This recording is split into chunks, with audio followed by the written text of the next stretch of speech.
Hello and welcome. It's the Curious Pigeon here, and today we are taking a look at some interesting images I found regarding Toyland Tours at Alton Towers. So I hope you enjoy.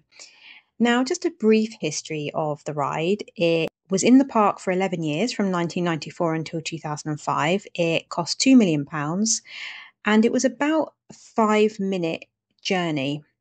So I've just popped over to Google Earth, and this imagery is dated from 2003. So the ride was still in the park.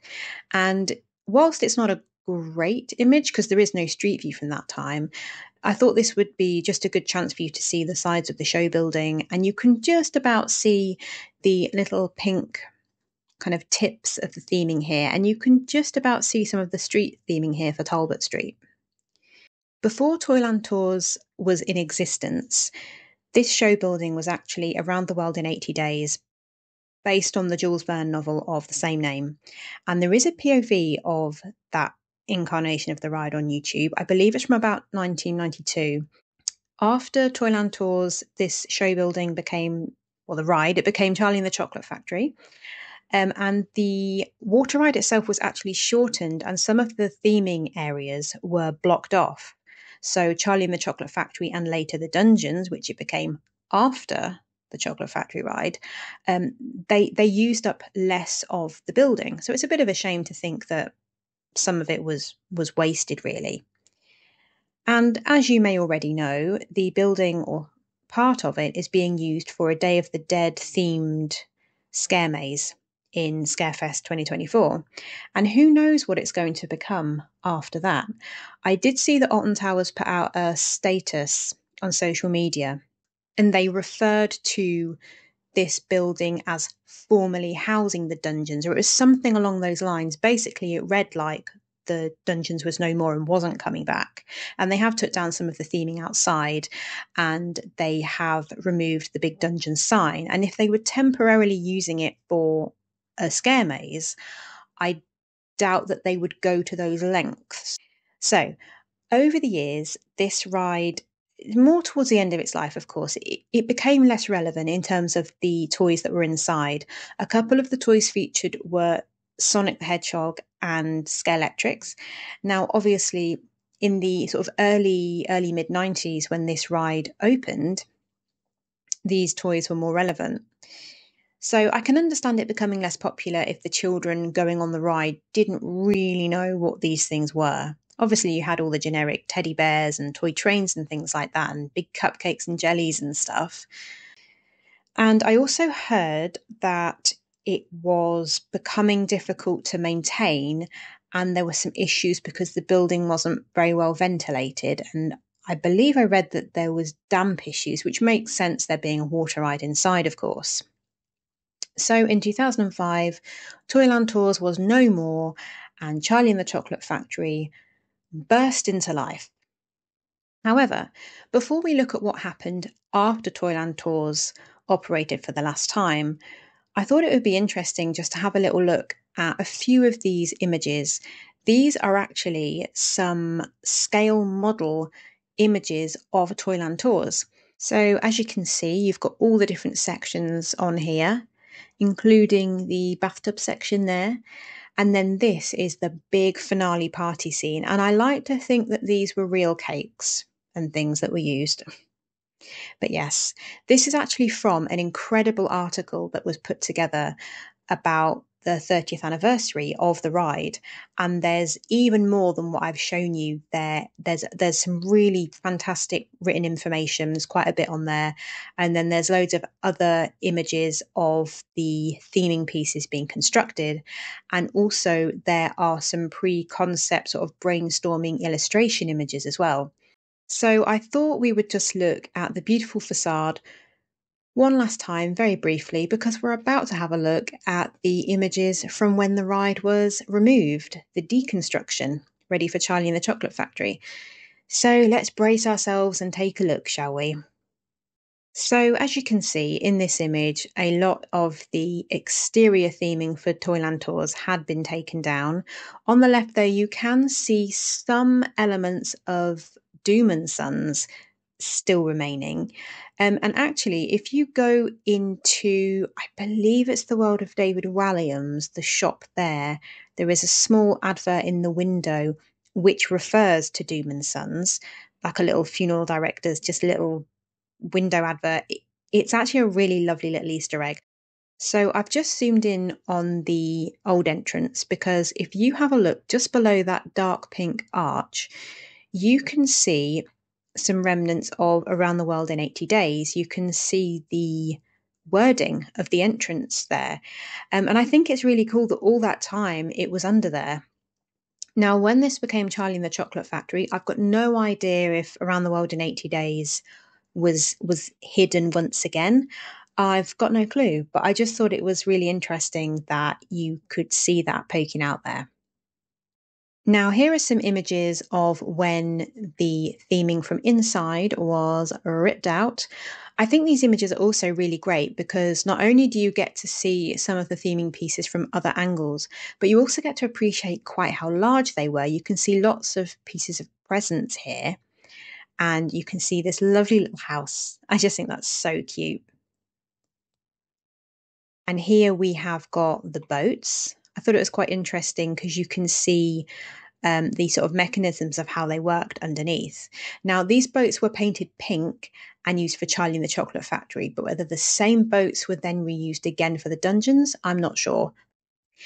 Here we have the big pink elephant, the helicopter, I believe it was, with his flying mask on, his or her flying mask. I mean, huge, absolutely humongous. Here again, we have a shot of some of the presents, and you can see they look quite dishevelled here, but some of that could have happened from removal. And I mean, look how big they are in relation to this shed. Now, this photo is one of my favourites from the images that I've found, but it also makes me wonder. It's just such a shame. I read that this theming was all destroyed. I mean, some of these are maybe a little bit large and impractical, but those bears don't look that big and they just look absolutely adorable. And neither do these. I believe these were the dolly mixtures. And I mean, they look in great condition. People would definitely have wanted to buy some of these bears and they would have absolutely bought dolly mixtures. There are parts of this theming that people would love to have snapped up. In the mid 2000s, do you reckon that selling things on or even selling them on for a charity or whatever, do you think that was so much of a thing or was it less common? And here is a bear in a beautiful, very Brum-like car. And then the little bears on the train. And I also think it's pretty it's quite a nice nod and pretty ironic that there's the bears on the little train, but they're actually in part of the old train station slash tunnel from when there used to be a proper train at Alton Towers. So I think it's quite funny that a train did eventually return to this location. Now here you can see some large tiers of cake there, looking actually really quite nice. You can see them reflected in the puddle there. We have got some theming here. I'm not actually quite sure what that is because it's quite blurred. But it's just, again, quite fascinating just to see the large, almost like staging for the bigger theming pieces. Here we are. That's the theming that I believe we just saw in the previous section. So just a hippo in a swimming costume in goodness knows what with a ball. Just loving life. And you can see the tunnel here and some of the trough there.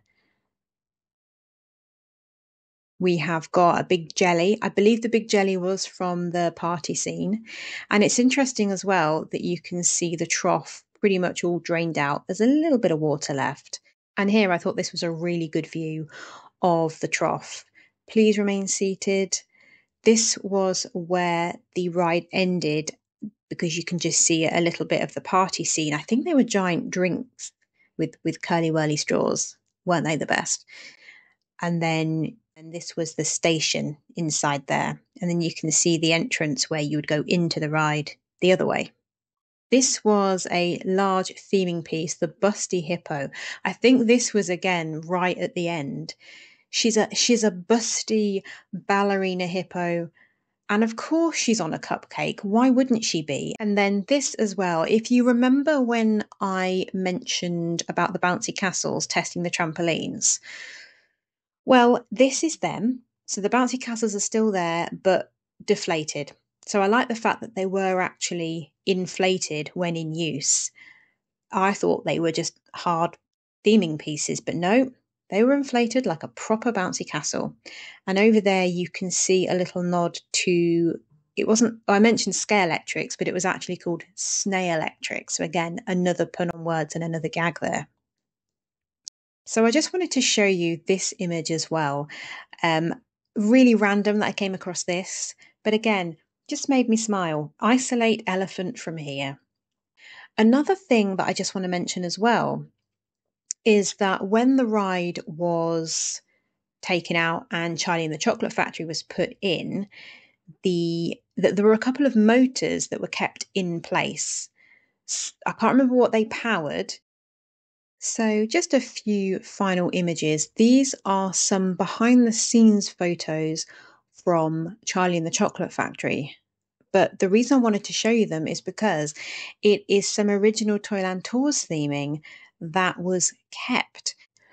I really, really hope there is something of Toyland Tours still in that building because I just think it would be great. And if and when they do anything after the scare maze, after the dungeons, it would be awesome to see something unearthed. Now, there's something else that I wanted to show you. It's actually something that I found on eBay, of all places. And it is this.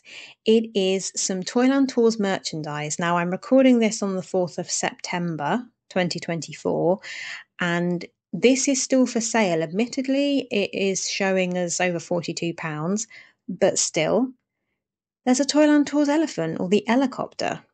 So I just wanted to touch on my final thoughts in terms of what happened to the theming afterwards. Now, I have heard online that the theming was destroyed and that none of it was kept. Obviously, apart from those little theming pieces and things that we just saw that was in Charlie and the Chocolate Factory, apparently nothing else was kept. However, there is a tiny, tiny part of me that is secretly wishing and hoping that somewhere behind the scenes, somehow, there is something of Toyland Tours, even if it's just a rusty old teddy bear in the corner or a dolly mixture or something. But the idea that there could be something from Toyland Tours somewhere, or there could be something from Toyland Tours still in this building as it is as the dungeons. I just want to know. For some reason, it really fascinates me. The other thing I'd like to think is that some of the theming, I'm guessing it went to scrapyards, and if it did, I'd like to know maybe if there was some scrapyard worker that felt sorry for one of the little figures, one of the little toys, and decided to keep it and not send it off for scrap and maybe just propped it up round the back of their building or something, or maybe someone snuck a little dolly mixture home. Who knows? I'm just fascinated as to whether there really is any theming of Toyland Tours left. Does any of it remain whatsoever? There's got to be something somewhere, surely. But if anybody knows, do let me know. And that's it. So I hope you enjoyed having a look at some of the interesting and slightly different imagery that I found. Like I said, I'm going to try and cite and source everything in the description. Please do go and have a look at these websites. And yeah, go and have a look on YouTube at the POVs of Around the World in 80 Days, Toyland Tours, Charlie and the Chocolate Factory if you want, and appreciate the history of this show building in general. I have to say, I feel like the park definitely needs some more original theming and ideas, especially for some flat rides, dark rides. And yeah, let's see what happens with this building in the future. But that's all from me. Speak to you later.